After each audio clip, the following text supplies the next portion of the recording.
Welcome back guys. आज का हमारा टॉपिक है एन क्वीन प्रॉब्लम। तो बेसिकली पहले समझते हैं कि एन क्वीन प्रॉब्लम होती क्या है। एन क्वीन प्रॉब्लम में हमारे पास एन नंबर ऑफ क्वीन दे रखी होती हैं, हमें उन्हें एन इंटू एन मैट्रिक्स में अरेंज करना होता है इस तरह से कि कोई भी क्वीन अटैकिंग पोजीशन में ना हो। अटैकिंग पोजीशन का मतलब क्या हुआ, अगर किसी ने चेस खेली हो तो उसे पता होगा कि जो क्वीन होती है वो फॉरवर्ड, बैकवर्ड और डायगनल चल सकती है। तो यही बोल रखा है कि वो सेम रो में, मतलब ऐसे सेम रो में, सेम कॉलम में और डायगनली नहीं होनी चाहिए ताकि वो दूसरी क्वीन को अटैक कर लें। यही बोल रखा है कि एन इंटू एन में अरेंज करना होता है और अटैकिंग पोजीशन में ना हो। और ये डेफिनेशन दे रखी है एक तरीके की कॉमन डायगनल क्या होता है। कॉमन डायगनल वैसे इंपॉर्टेंट नहीं है, बेसिक देखना चाहो तो आप देख सकते हो, है कुछ नहीं। ठीक है, तो समझते हैं कि एन क्वीन प्रॉब्लम होती क्या है और उसका स्टेट स्पेस ट्री बनाने के लिए इंपॉर्टेंट यही है कि हमें इसका स्टेट स्पेस ट्री बनाना पड़ेगा। तो इसे समझने से पहले हम समझते हैं कि एन क्वीन प्रॉब्लम होती क्या है और इसे कैसे करते हैं। तो समझते हैं, चलो इसे। इसमें हमें क्या करना है, देखो हमें 4x4 की मैट्रिक्स दे रखी है। 4x4 की मैट्रिक्स दे रखी है, 1 2 3 4, 1 2 3 4। तो हम पहले क्वीन वन को अरेंज कर लेंगे। सबसे पहले तो वही है कि क्वीन वन को अरेंज कर लिया। जब क्वीन वन अरेंज हुई तो हम क्या मान के चलते हैं कि हम सब क्वीन टू को लगाना है। ठीक है, तो क्वीन टू कहाँ नहीं आ सकती, सेम रो में नहीं आ सकती, सेम कॉलम में नहीं आ सकती और डायगनल में नहीं आ सकती। तो क्वीन टू कहाँ पे आएगी, क्वीन टू यहाँ पे आएगी और यहाँ पे भी आ सकती है। तो पहले हम उसे यहाँ पे लेके चलते हैं। ठीक है, बैक ट्रैकिंग के थ्रू कर रहे हैं तो पहले उसे यहाँ पे लेके चलते हैं। जब क्वीन टू यहाँ पे आई तो क्वीन थ्री कहाँ पे आएगी, क्वीन थ्री यहाँ पे नहीं आ सकती क्योंकि Q1 है, यहाँ Q2 है, यहाँ नहीं आ सकती, यहाँ पे और यहाँ पे भी नहीं आ सकती क्योंकि यहाँ पे इसके डायगनल है। ठीक है, तो इसलिए क्वीन थ्री नहीं आ सकती। तो ये वाला मतलब इसके आगे हम फर्दर मूव नहीं करेंगे, आगे रिजल्ट मिलना ही नहीं है। जब 3 नहीं आ रही तो 4 कहाँ से आएगी।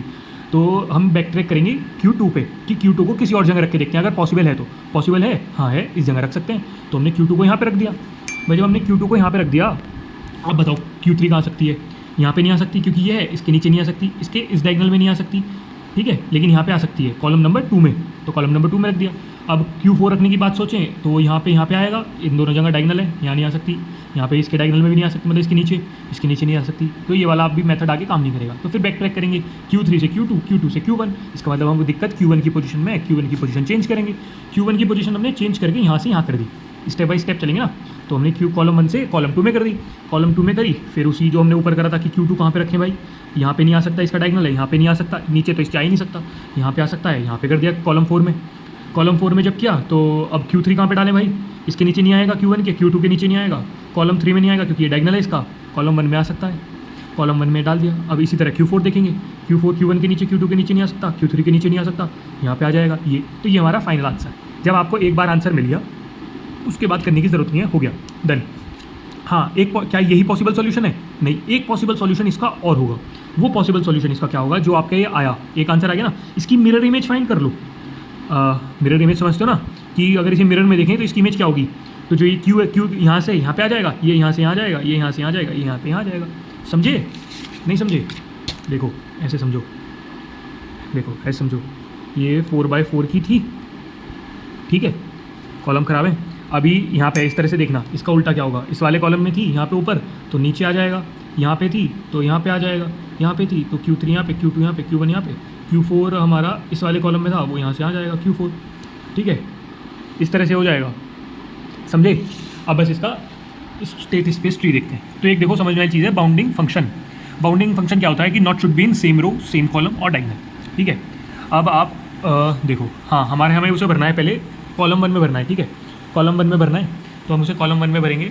जब कॉलम 1 में हमने डाला तो कॉलम ठीक है, तो जो हमारी क्वीन 1 है वो कॉलम 1 में है, कॉलम 2 में भी आ सकती है, वो तो आगे की स्टेप है, वो बाद में देखेंगे, पहले एक साइड लेके चलते हैं ग्राफ की। तो हमने उसे क्वीन 1 को कॉलम 1 में डाल दिया, तो यहाँ पे हो रहा है ना, इसे देखते चला रेफरेंस के लिए। क्वीन 1 को कॉलम 1 में डाल दिया। अब हमारे पास क्या क्या, क्वीन 2 कहाँ पे जा सकती है, क्वीन 2 कहाँ पे जा सकती है, 1 को छोड़ के वो 3 में, 4 में, सॉरी 2 में, 3 में और 4 में जा सकती है। अभी डायगनल वाला छोड़ दो, ये मत देखना डायगनल है, बस उसके नीचे वाला नहीं लेना किसी के भी। ठीक है, किस में जा सकती है, 2 में, 3 में, 4 में। 2 क्या हो गया, 2 तो उसका डायगनल हो गया Q1 का, है ना, इसलिए नहीं जाएगी। 3 और 4 में जा सकती है, तो पहले 3 में डाल के देखते हैं। वही करके देखा हमने यहाँ पे कि जो हमारी क्वीन 2 है X2, उसे 3 कॉलम में डाला हमने। जब 3 कॉलम में देखो यहाँ पे जैसे हो रहा है ना, थर्ड कॉलम में डाला, थर्ड कॉलम में डाला, तो अब उसके बाद हम Q3 देखेंगे। Q3 कहाँ आ सकती है, Q3 हमारी 2 में आ सकती है और हमारी 4 में आ सकती है, 2 और 4, पर ये दोनों उसके डायगनल हैं, तो ये बाउंड फंक्शन होते हैं, क्रॉस करके B लिख देंगे। सिमिलरली अब इसे बैक ट्रैक करेंगे। बैक ट्रैक मैंने किया था ना, यहाँ पे इसकी पोजीशन चेंज की थी, यहाँ पे इस तरह से इसकी पोजीशन चेंज करेंगे। अब 3 में तो आया नहीं रहा, जब क्वीन 2 को थर्ड कॉलम में रखा तो कुछ नहीं आया, तो अब उसे 4th कॉलम में रखेंगे क्वीन 2 को। अब देखते हैं क्या आ सकता है। फिर हमने देखा था कि वो यहाँ पे आ सकती है, एक तो कॉलम 2 में और कॉलम 3 में, लेकिन ये दोनों, एक तो इसका बैक ट्रैक हो रहा है, मतलब बैक ट्रैक कर रहा हूँ, एक तो इसका डायगोनल में हो रहा है और दूसरे से बैक ट्रैक का ऑप्शन नहीं आ रहा, तो इसलिए कट जाएगा, इसलिए दोनों कट गए। फिर हमने कहा था बैक ट्रैक करेंगे 3 2 1 मतलब, है ना, तो पीछे बैक ट्रैक करके चले गए, हमने इसकी पोजीशन चेंज कर दी x1 से लेके, अब जो मतलब हमारी क्वीन 1 पहले कॉलम में थी अब उसे दूसरे कॉलम में डाल दिया, जैसे मैंने यहाँ पे किया था।